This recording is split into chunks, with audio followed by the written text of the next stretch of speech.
usaha dan itikat baik pemerintah dalam hal pencapaian swasembada pertanian, saya wajib menghormati, memberikan apresiasi, dan hal ini yang saya sampaikan bukan berarti melemahkan kebijakan, tapi apa yang saya sampaikan berikut ini layak untuk dipertimbangkan. Begini, ini bicara on fact ya.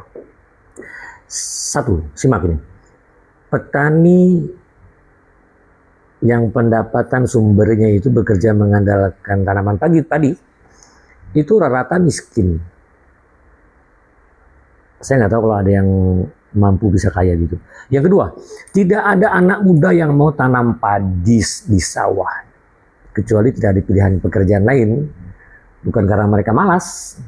Yang ketiga, tidak ada kontribusi private sector atau sektor swasta atau konglomerasi pengusaha kaya, entrepreneur yang berniat jika pure bisnisnya menanam padi.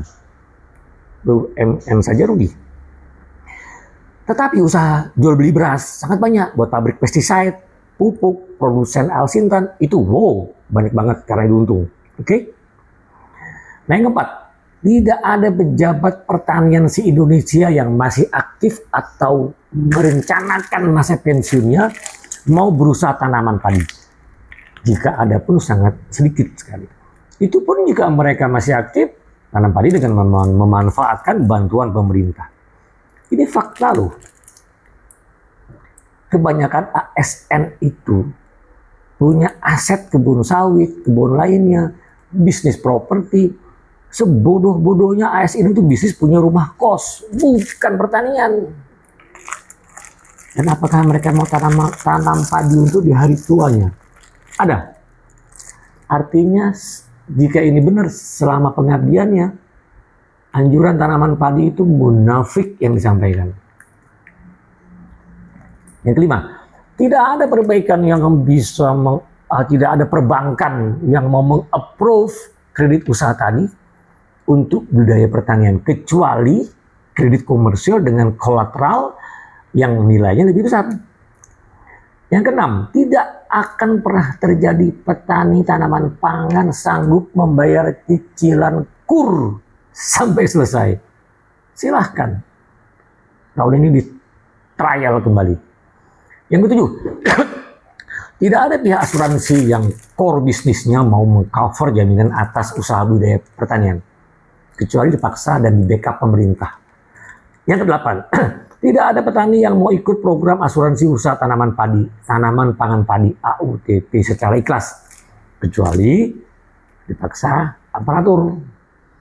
Yang sembilan, tidak ada pemanfaatan, sesungguhnya tidak ada pemanfaatan IoT, penggunaan drone untuk pengendalian hama atau penyakit, menggunakan teknologi canggih lainnya di sektor budidaya atau tanaman padi ya. Terkecuali seluruh cost-nya itu, mesin itu di-endorse oleh pemerintah. Yang ke-10, sesungguhnya petani tidak mampu memelihara dan merawat alsintan, sehingga banyak alsintan yang idle. Bahkan Dinas Pertanian Kalbar itu diberikan banyak eksavator, alat berat. Lihat sekarang, bangkai besi tuanya pun tidak ada. Mubazir. Kan? Oke, 11. Setiap tahun pemerintahlah yang membagikan ke petani secara cuma-cuma untuk seluruh kebutuhan alsintan. Ada pembelian free market, sedikit kan? Nomor 12, setiap tahun pemerintahlah yang mensubsidi pupuk, benih, farm input lainnya agar petani bisa survive dalam usaha tani. Yang ke-13, setiap tahun pemerintahlah yang membiayai pembukaan lahan baru dengan high cost dan high risk. Apalagi sasaran tidak tepat. Dan lain-lain itu kebijakan masih banyak. Yang tidak populis menurut saya, mohon maaf. Oke? Lantas apakah ada keberatan? Dan tentang apa yang tadi saya sampaikan di atas? Jika setuju, artinya apa? Akibat dari kebijakan pemerintah yang seperti di bidang pertanian menyebabkan usaha pertanian khususnya padi itu sesungguhnya rugi. Titik. Mengapa? Satu, ini penyebab ini. Data pangan itu sesungguhnya tidak jelas, tidak bisa untuk menjadikan dasar kebijakan. Lembaga elit sekelas BPS pun tidak mampu menyajikan data untuk strategi pengembangan kebijakan, jauh kalah dengan lembaga polling pemilu. Jika saya presiden, saya akan peringatkan keras mereka itu. Sebagai presiden saya akan bertanya, bulan depan ada panen berapa jumlahnya dan di mana? Kalau dia bisa jawab. Nah, hal ini sudah pernah saya sampaikan, modul cara penyajian data pangan ke pemerintah yang komprehensif dan faktual dengan akurasi yang saya yakin itu tinggi. Dan semua itu saya berikan gratis, tidak berbayar. Nah, kalau mau silahkan hubungi saya untuk berdiskusi tentang itu. Mungkin saya yang keliru atau mungkin saya yang berlebihan. Oke. Nah, yang kedua, cara perhitungan analisis usaha budidaya tanaman pangan selama ini dihitung pemerintah berdasarkan profitabilitas sesaat. Miris sekali. Dan ini selalu menjadi dasar perhitungan dan selalu menyimpulkan bahwa menjadi petani itu untung. Itu sudah saya ceritakan pada video saya ke-8 tentang usaha pertanian itu adalah rugi. Secara detail saya ceritakan. Bahkan saya menghitung keuntungan petani itu bisa 8,5 juta rupiah per hektar per musim tanam atau 4 bulan. Tetapi jika satu periode dalam 1 tahun tidak menanam atau mengalami kegagalan panen, maka petani akan miskin dan melarat kembali. Atau jika 3 musim tanam berturut-turut tidak ada masalah dan musim tanam selanjutnya gagal, itu pun petani akan rugi kembali miskin. Artinya 3:1. Risiko petani menjadi miskin itu sangat besar. Selama ini pemerintah menganggap petani itu untung. Dan akibat dari perhitungan BC ratio pembuatan tempe itu disamakan ke tanaman pangan. Coba aja lihat. Yang ketiga, kebijakan perluasan areal tanam terutama food estate itu konyol sesungguhnya. Mohon maaf, oke? Salah besar. Bahwa sayalah tahun 2029 atas nama pemerintah Provinsi Kalimantan Barat yang merangkai kata-kata food dan estate sehingga menjadi satu kalimat food dan estate. Saya berpikir waktu itu kami juga sampaikan konsep dan strateginya sudah kami uraikan secara detail. Yang kala itu disampaikan ke pemerintah pusat tapi tidak digubris. Namun setelah itu diterjemahkan lain oleh pemerintah pusat. Nah, silakan dianalisa video saya yang ke-10 tentang food estate. Itu lengkap. Menurut saya seperti itu, mudah-mudahan aja benar. Nah, yang keempat, peran dan dari lembaga riset bidang pertanian itu sangat lemah, cenderung tidak bermanfaat. Mengapa? Lihat aja, review 10 tahun, ratusan varietas padi telah dirilis. Apa hasilnya? Kalau petani diberikan varietas lama, IR36, IR64, Projo Lele, mereka lebih suka toh. Begitu juga hasil penelitian tentang pupuk. Masih hebat petani di kampung yang bisa mengupgrade menemukan pupuk terobosan. Varietas itu banyak loh, ratusan, ada Impara, Impari, Mekogaden dan segala macam. Mana yang dipakai pemerintah? Petani maksudnya, mana yang dipakai petani? Oke. Nah, yang kelima, sungguh sangat heran nih. Di saat panen raya yang dihadiri pejabat selalu rata-rata produksi minimal 9 ton up. Bahkan ada yang 18 ton per hektar. Ini jumlah yang sangat miracle, bisa 4 kali rata-rata produktivitas nasional. Mengapa tidak ditindaklanjuti?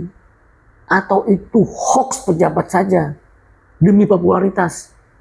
Nyata-nyatanya luas tanaman padi di Indonesia itu 10 juta hektar. Yang jadi beras 31,6 juta ton. Artinya produktivitas Indonesia itu masih sangat rendah. Dan banyak kebijakan lainnya yang justru kontradiktif menurut saya terhadap niat swasembada pangan. Sinyalemen hal ini sudah pernah saya sampaikan permasalahan dan solusinya secara tertulis kepada kepala negara waktu itu, tahun 2020, kepada pemerintah, kepada DPRI. Dan juga telah saya upload di video 7, 8, 9, 10, dan 11. Simak aja. Itu saya uraikan secara detail masalah dan solusinya.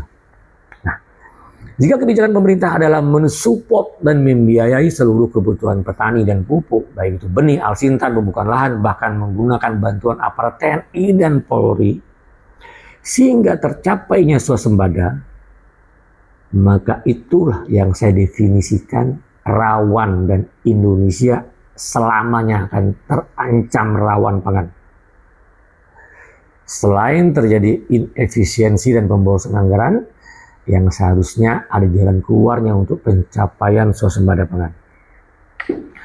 Pemerintah seharusnya tidak perlu euforia bangga dengan stok beras di gudang Bulog. Yang perlu dibanggakan adalah beras yang ada di tanah Indonesia secara logis dan bisa memberi makan penduduknya itu berapa, dan petani itu menjadi makmur. Itu saja tujuannya. Dan itu dilakukan secara mandiri. Tidak tergantung 100% dengan anggaran pemerintah. Apalagi tergantung dengan TNI dan Polri. Ingat loh, mereka mempunyai job desk-nya masing-masing yang akhirnya ditinggalkan. Dan mereka itu digaji oleh negara per bulannya. Kalau pemerintah mampu, mengapa tidak membuka lapangan pekerja baru sebagai petani yang digaji UMR per bulan? TNI, Polri terus pada tugasnya dan dia bisa mengawal, dia bisa mengawasi sesuai dengan fungsinya. Hal ini saya ingatkan, jika kondisi strategi kebijakan ini dibiarkan, maka kelak tidak akan ada generasi yang mau tanam padi. Nah, nanti seluruh ASN atau PNS, aparatur, suruh bekerja di sawah semua, suruh dia tanam padi semua. Namun jika akhirnya terwujud kemandirian pangan dengan cara seperti ini dan tercapai swasembada beras dengan effort dan pengorbanan pemerintah dengan kebijakan yang mirip saat ini, maka sesungguhnya sangat tidak cerdas pemerintah itu. Ini baru kebijakan pangan satu komoditi, belum yang lainnya. Semoga ada orang yang cerdas yang dipercaya pemerintah untuk memberi jalan keluar yang terbaik untuk bangsa Indonesia ini dalam pemenuhan pangan. Sekian, terima kasih.